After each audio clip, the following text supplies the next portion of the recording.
Tonight's Veterans Voices, a Belcourt man who has dedicated much of his life to teaching and preserving tribal history and Native American culture. He's authored books, has an extensive background in education, and is a Navy veteran. Becky Farr introduces us to Dan Jerome. I've been in Belcourt for 100 years. Subtract 8.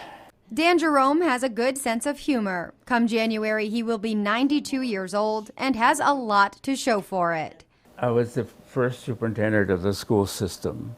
He was a part of many changes to the Belcourt school system, including consolidating 2 districts into one, hiring more Native Americans, annexing another school in the Rolette district that had 50 Belcourt students at the time, and much more. I was the only one, in fact, when I got here, the only person that was of Indian descent that had a degree that was in the school system then.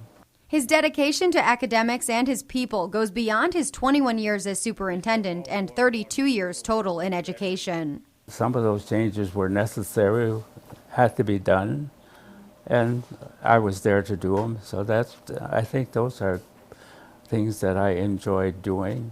Jerome spent years writing The Trail of Misgivings, a comprehensive study of the formal education of the Turtle Mountain Band of Chippewa Indians.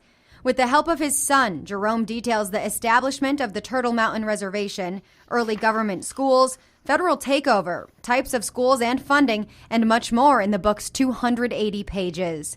Other books authored by Dan Jerome include Warriors of the Turtle Mountain Band of Chippewa and Then and Now, a pictorial journey of Turtle Mountain Reservation.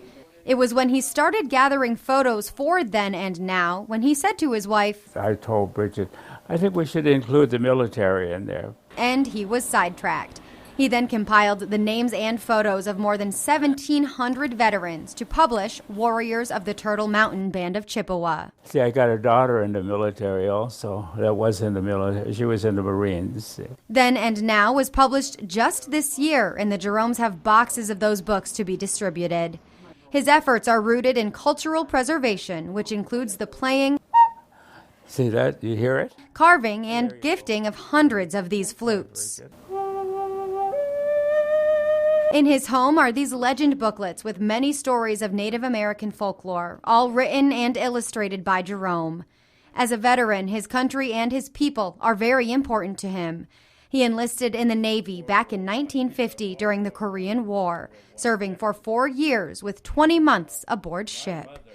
In Belcourt, Becky Farr, KX News. Dan Jerome was also the first Native American elected to the North Dakota State Senate back in 1990.